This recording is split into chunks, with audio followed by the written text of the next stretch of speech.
All right, here we go, guys.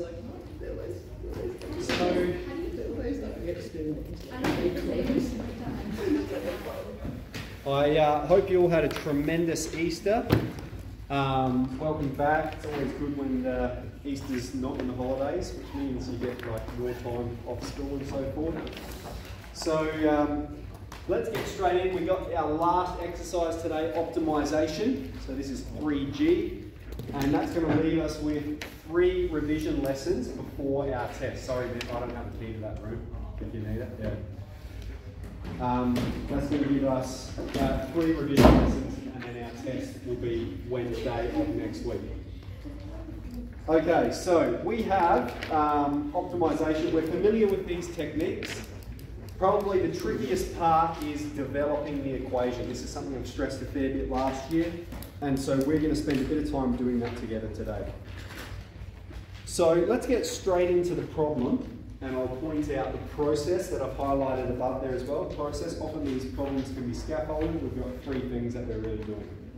So here's the problem. When a manufacturer makes X TVs per day, the profit is given by this equation. This is the profit. Using calculus methods, find the number of TVs that provide the maximum profit and when the maximum profit occurs. So straight away, we can solve this problem just by graphing that and G solving the max. Okay? What we have here is we have some quadratic equation. All right, we can see that the leading power is squared. And if we G solve the max, it's going to tell us the X, the number of TVs, and P of X, the profit that occurs when we make that many TVs. Okay, so we could do it like that, but we're asked to use calculus techniques. So calculus techniques mean we differentiate it, we draw the sign diagram, we can observe an optimal solution based on the roots of the sign diagram, and we answer the question. So P dash of X, let's go through and find that first. I'm differentiating this equation. All right, minus 0.022, that's just a number. So X squared, that 2 is going to come down, it's going to double that coefficient out the front. So it'll be 0.44X.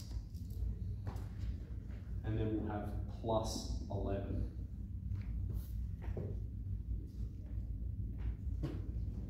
Okay, so we can just go straight to our calculator to draw the sign diagram of this. Now when I draw the sign diagram as well, I'm not considering roots less than 0, because that would be me making, well, I have X TVs, I'm not going to make negative amount of TVs, I'm only considering the positive case. So we illustrate that there. We're interested, we're going to have 1 root. This is the equation of a line. So we'll have 1 root, 0.044 at 250.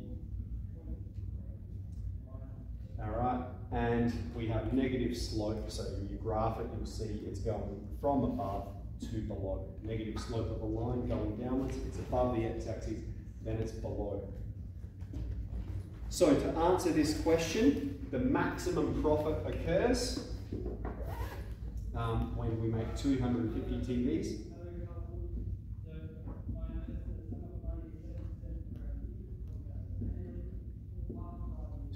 TVs are made. And the profit, so we need to answer both parts. Make sure you answer the question.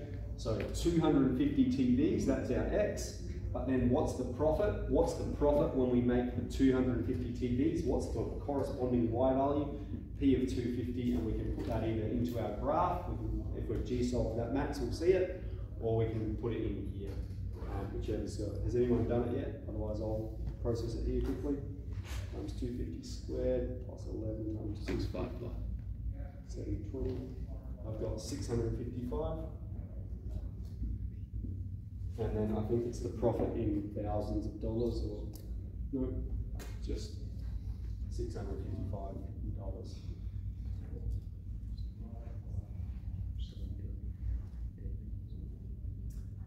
All right. On to question 2.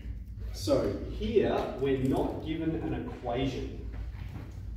We have a farmer wants to build a duck enclosure against an old shed. Given that he has 200 metres of fencing, find the dimensions that provide the maximum area for the ducks. So here's his shed. We've seen these kind of problems before. This is going to be his enclosure. and we're told this length's x, this is 200, take x, and this is x, find the maximum area.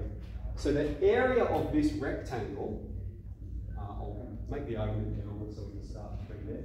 The area of this rectangle is going to be x multiplied by 200, take x. So we have 200x, take away 2x squared. Now you'll see me use a sometimes, you'll see me use a of x. Either's fine. A of x is the area with regards to x. As x changes, the area changes.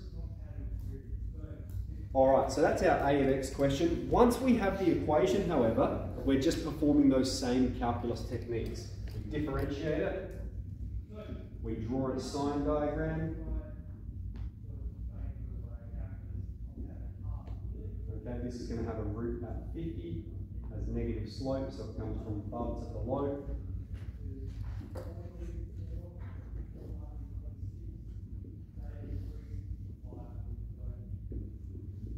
Max area when x is 50. Alright, local max because the original function is increasing then decreasing. Okay. A dash of x tells us about a of x. Alright, good. So we have maximum area when x is 50, but we need to make sure we answer the question. It doesn't ask for the maximum area, it says, what's the dimensions? Okay? So if I'm saying the dimensions of a rectangle, well, the dimensions are x times that length there. So the dimensions are going to be 50 multiplied by that length there. We'll process that. 200, take away 2 lots of 50, that's going to be 100. So the dimensions are 50 by 100. 50 by 100, 100 by 50, doesn't matter which way you write it.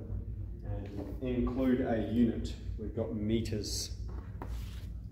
Okay, so we started pretty easy. We were given the equation. Here we had to develop the equation and make the argument. On our last one here, we've seen this same question again last year, but it's a good question. It shows us some good problem solving with the optimization. So we have, in an attempt to be more environmentally friendly, Coca-Cola have decided to try and minimize the amount of aluminium used to make a can. The new can must still have a volume of 375 millilitres. Okay, so firstly, the volume of a cylinder is pi r squared h. And all that is, if you think of a cylinder, it's the surface area multiplied by the depth. Okay?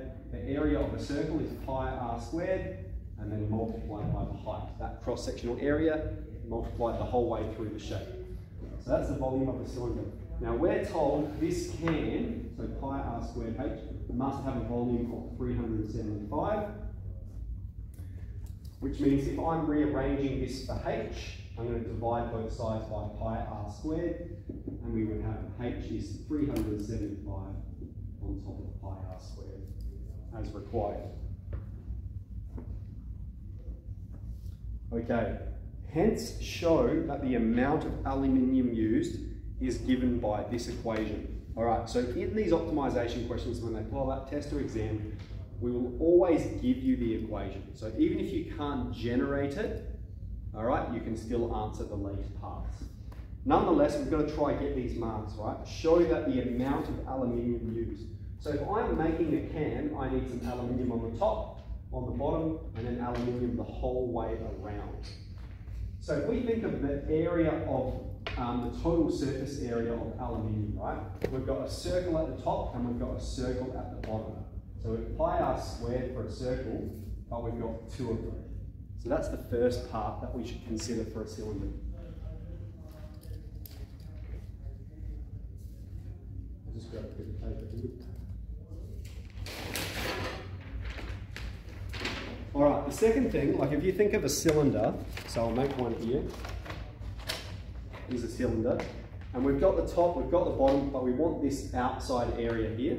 So if I get some scissors and cut it down, the middle there, it's just a rectangle, all right? And so the surface area on the outside of the cylinder is just a rectangle that has a height of h, okay? So it's a rectangle, which is h multiplied by, what's this part here? That's going to be the circumference of the cylinder. Okay, the circumference of the circle is at the top. And the formula for circumference is 2 pi r. And then we're just processing this 2 pi r squared plus h. We've got a formula here for h. 375 on top of pi r squared multiplied by 2 pi r. And we'll just simplify that. 2 pi r squared. Here, 375 times 2, that'll be 750. And we've got pi at the top and the bottom, we'll cancel. We've got 1 lot of r at the top, we'll cancel with 1 lot of r at the bottom. And I think that's what it asks for. Show that it's this. Okay, now, in a test situation and exam, we give you the formulas you need. So we'll give you the formula for a volume, we'll give you the formula for surface area if you're required to know it, and you'll simplify those. Okay, so that's not assumed knowledge, all right? We will provide that for you. Nonetheless, what is assumed knowledge is how to use it, how to bring it together. All right, good. So that's part B. Let's move on to part C. Hence, using calculus methods, find the radius, height, and surface area. We've got 3 things we need to find that correspond with the minimum amount of aluminium. So over here we had like maximum TVs and we had maximum area for the ducts, but now we want to minimize the amount of aluminium used so we can save more money. We're going to be using less aluminium, making the pens better for the environment and so forth. So we want to minimize this. All right, calculus techniques. All we're going to do is differentiate it and draw its sign diagram. So let's do this one manually though. So that's our area with regards to r. Firstly, let's write it in a manner ready for us to differentiate, which is going to be 2 pi r squared plus 750 times r to the minus 1. Okay, and let's differentiate that. We'll go to a dash of r. 4 pi r, and then take 750 r to the minus 2.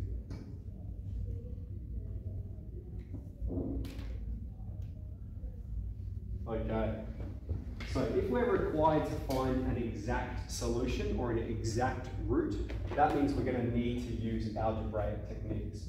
So the root of this equation, if I need to draw the sign diagram, the root occurs when the function equals 0, right? And so that's when 4 pi r take 750 on top of r squared equals 0, right? R to the minus 2, I'm taking that to the bottom. And so if we want to solve an equation like this, you always have to get rid of these denominators. Okay, I've got r squared as a denominator here. Let's multiply both sides of this equation by r squared. All right, 0 times r squared, we still have 0 there. R squared distributes. We're multiplying both sides. It applies to every term on the left side. So here we'll have 4 pi r to the 3. And then here we'll have r squared at the top, r squared at the bottom. It'll just be take away 750. All right, now we're going to perform that lovely algebra where we solve through for r. So we'll add 750 to both sides. Divide both sides by 4 pi. 4 pi is just a number. And if I have r to the power of 3, all right, just like if we have x squared is 5, the way we get rid of it is we square root both sides. We would have x is the square root of 5. The same thing's happening here. I have r to the power of 3, so I'm going to cube root both sides. And what does cube root technically mean? It means you're raising both sides to the power of a third. So 750 or 4 pi to the power of a third. That's our exact value of r to the power of a third. Or you can express it with the cube root 3 and the third over the top. Okay, so that's the radius. All right, now let's evaluate that and then let's answer the question. So 750 divided by 4 pi, and then that's to the power of 1 over 3. Got 3.907, 07, which is 3.91. Okay, now we're finding a minimum. So with these problems, again, all right, we're only considering positive values of r, right? R's our variable. With these problems, you can reverse engineer it. I know I'm asked to find a minimum. I'm asked to find the minimum area, which means I'm going to have a minimum on the original function, which means my derivative function exhibits a slope going from decreasing to increasing. All right, so that's what our slope is going to, our derivative function sign diagram will look like. So optimal solution occurs when r is 3.91 centimeters. And find, we've got two things we need to find. Find the height and surface area. So the height, we have an equation for h. That's this one here, 375 on pi r squared.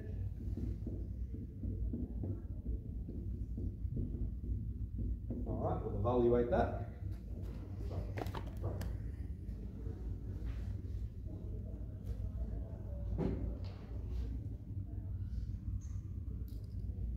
375 on pi times 3.91 squared, I've got 7.807, 7.81. And the surface area. Okay, this was the equation we had for the surface area, right? The area with regards to r. So the area, when r is 3.91, we will have 2 times pi times 3.91 squared plus 750 on top of 3.91.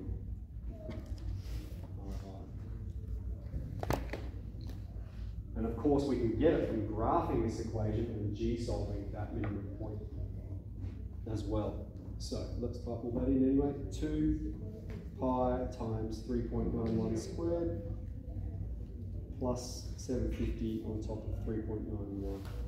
287.87. Okay, now make sure we've got units here, all right? So, the only unit we're given is milliliters. Now, one thing that we will develop, especially in our folio task, is 1 milliliter equals 1 centimeter cubed, which means my measurements are in centimeters, okay? So that means the height is 7.81 centimeters, the radius 3.91 centimeters, and area is centimeters squared. Good. Okay, that's our last quick example question. But what I really want to do with this exercise is just stress how to develop the equations. All right. So can we open up to 3G in our textbooks?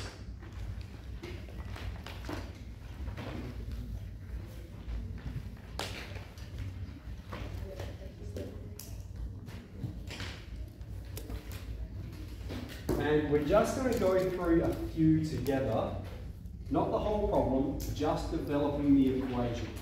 Okay, I've said that's the hardest part. So, remember our process, okay? Find equation. All right, find the equation. Differentiate.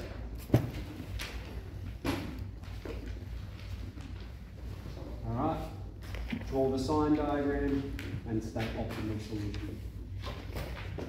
Draw a sign diagram gives you the optimal solution, and so then it's like answer the question. What is that asking you? Because it will always ask you something different. Okay, so the first one starts reasonably easily. So I said we won't go through all of them, but we will go through a few. Let's go through, I think, question 2, 3, and 5. All right, so let's talk about those. Question 2 is quite a tricky one. We have infinitely many rectangles can be inscribed in a circle of diameter 10 centimeters. So if this is a circle, it has a diameter of 10 centimeters. That means the radius is 5 centimeters, right? The distance the whole way across is 10 centimeters. And so let's draw what they've got. We've got A, B, C, and D. We have point O in the middle, that's the origin of the circle, or the center of the circle. We've got some diagonals drawn here. Alright, so OC is the radius, OA is the radius. I'm going to refer to this. And then we have X here. That's x. And we have this point here is n. All right. So there's an infinite number of rectangles that you could draw in here. So all that means is one rectangle looks like that, but another one looks like this. All right. If you're just changing the size of x, okay, you can make x really big or you can make x really small. It's going to affect the shape of this rectangle. Now, changing x is going to change the area of the rectangle. So the question is, find the area in terms of x, and then find the dimensions that maximize the area.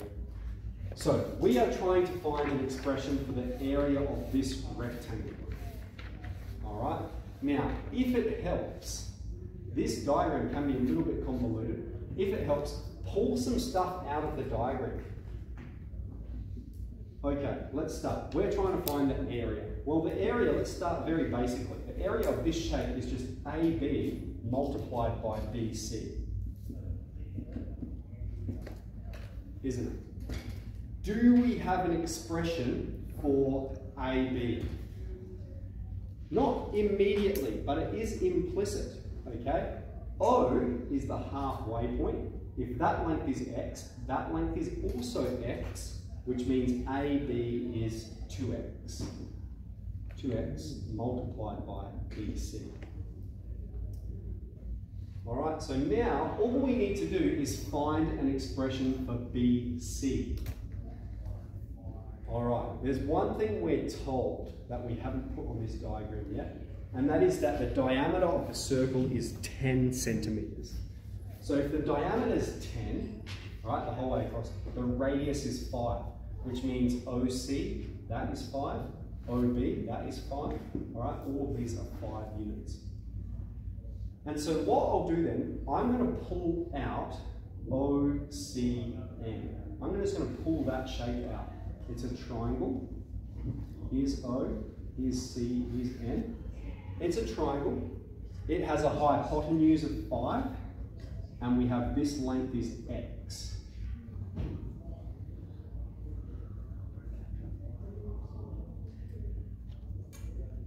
Now, we're trying to find CB, all right, CB. And so I'm looking at this and I'm going, I can find CN and then just double it because N is halfway between those. So CB is going to be CN multiplied by 2. And I can find CN here based off of this image we've got here. This is a right angled triangle, which means we can apply Pythagoras' theorem to it. If we have a squared plus b squared equals c squared, and we're trying to find this one. Maybe even we'll call it that for now. So I have a squared plus b squared is c squared. That's Pythagoras' theorem. And then let's substitute, well, what are we given? We're told a corresponds with x, b corresponds with, I'm going to just call it side Cn. Okay, because that's what we're trying to find really, it's side Cn. And that's equal to 5 squared. And we're not solving for x, we're trying to solve for Cn in terms of x. So we'll take x squared from both sides, and then square root both sides. We don't need to consider the negative circumstance because we're talking about a length. Lengths can't be negative.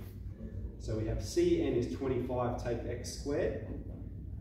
Therefore, if Cn is 25, take x squared, then the length CB, or the length BC, doesn't matter how we write it, is 2 lots of 25, take x squared. All right, so then the area of this rectangle, we've found BC here. This is BC. We're going to plug it back in here for the area of our rectangle. 2x multiplied by 2 times the square root of 25, take x squared, which will be 4x root 25, take x squared. Okay, that's the hardest part, finding the equation. All right, and you'll notice in the textbook, sometimes they won't give it to you. I said, in a test, we will always give you the equation. So if you can't find it, you can still use it. If you can't find this equation, you can still go on and solve the next part. How do you find the optimal solution? That's what you're going to differentiate. How would you differentiate that? U times V, that's product rule. Okay? So when you come across this question again in a moment, try go through this kind of proof again. You've seen me do it, see if you can replicate it when you do it in a moment. Okay, so I said we'll do 2. Let's have a quick look at 3. 3 is a little bit easier, I think. And then 5.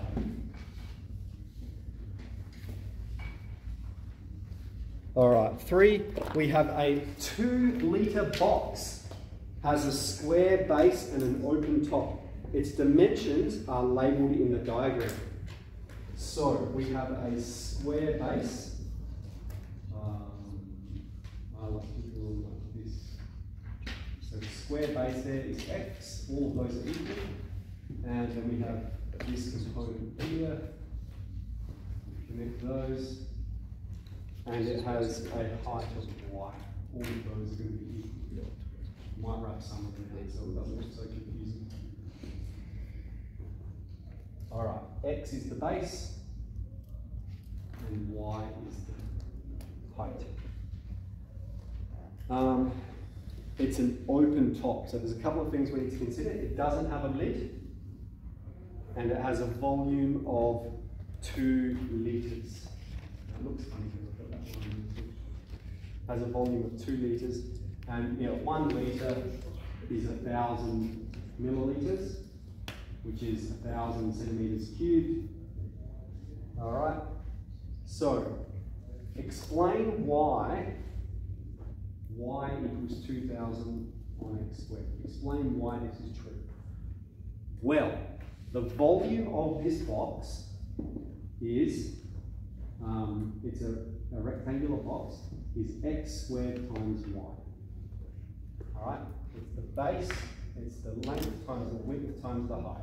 Okay, length, width, height, 3-dimensional prism, x squared y. And the volume is 2 litres.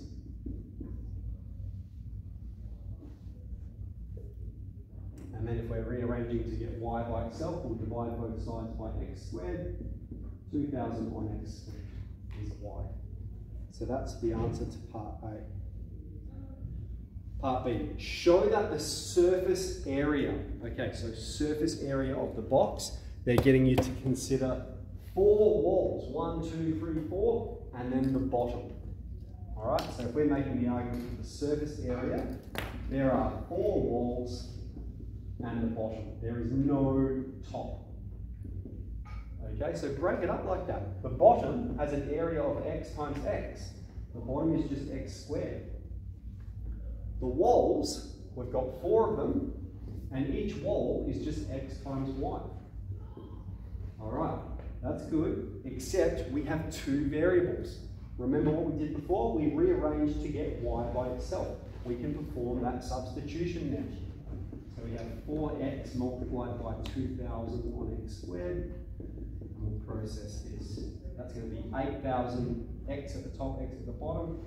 Just give us 8,000 on top of x plus x squared. Okay, showing that it's that. Done. Same thing. Alright, so that's how we can make these kinds of arguments. That's often the tricky part. And then all you're doing, differentiate that, draw its sign diagram, use your calculator to support you, and answer the question. Okay, last one. We have the function e to the minus x squared.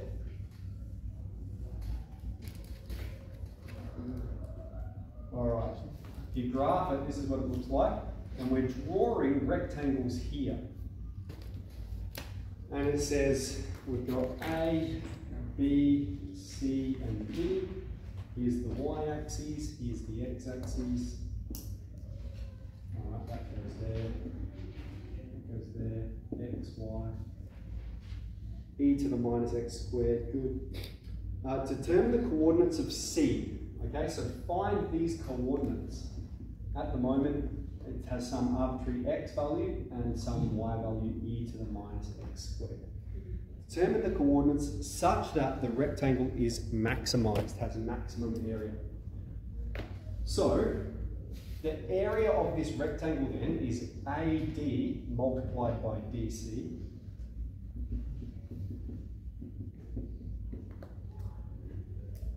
Now, we're not given any units, we don't know any lengths, but if we look at how we've defined that coordinate, it has some x value, some y value, this length here, O, let's call it O, OD is equal to x, right? Whatever x is, that length OD is x units, which means AD is 2 lots of x, all right? The y value, then, DC, the length of DC is just, what's the y value then? The y value is e to the minus x squared. So that one's a fair bit easier to develop. That's the equation, and then we can go on and find those more solutions. All right, so I want you to really have a wrestle with these problems. Don't worry about questions 6, 8, and 9. So they use double angle formulas that we're not required to know. So you can do all of the others except 6, 8 and 9. Just try your hardest, have a wrestle, follow the process, work together. But that's optimization.